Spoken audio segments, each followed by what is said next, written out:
വൈപ്പിൻ അഗ്നിരക്ഷാ നിലയത്തിന് പുതുതായി ലഭിച്ച വിവിധോദ്ദേശ രക്ഷാപ്രവർത്തന വാഹനം Vypin MLA Tony Chammani flag off ചെയ്തു. അടിയന്തര സാഹചര്യങ്ങളിൽ കൂടുതൽ വേഗത്തിലും കാര്യക്ഷമമായും സേവനം ഉറപ്പാക്കുന്നതിനായാണ് പുതിയ വാഹനം അഗ്നിരക്ഷാ സേനയ്ക്ക് കൈമാറിയത്. ഈ വാഹനം ലഭിക്കുമ്പോൾ ഈ പ്രദേശത്തെ ജനപ്രതിനിധി എന്ന നിലയിൽ സന്തോഷമുണ്ടെങ്കിലും ഈ വാഹനത്തിന് ഉപയോഗം അധികം ഉണ്ടാവരുത് എന്നാണ് ഞാൻ പ്രാർത്ഥിക്കുന്നത്. കാരണം ഈ വാഹനത്തിന്റെ ഉപയോഗം പലപ്പോഴും നമ്മുടെ നാട്ടിൽ അത്യാഹിതങ്ങൾ വരുമ്പോഴാണ് ഉണ്ടാകുന്നത്. അത്യാഹിതങ്ങൾ ഉണ്ടാകരുത് എന്നാണ് നമ്മളെല്ലാം ആഗ്രഹിക്കുന്നത്.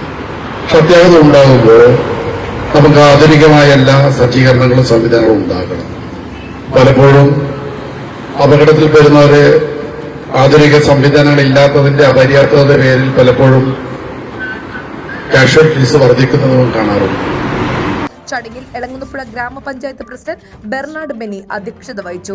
Regional fire officer Sujith Kumar, ജില്ലാ fire officer Jogi AS, station incharge Arun AS, Bimal Babu എന്നിവർ പങ്കെടുത്തു. ന്യൂസ് ഡെസ്ക് നാട്ടുവാർത്ത ഞാറക്കൽ.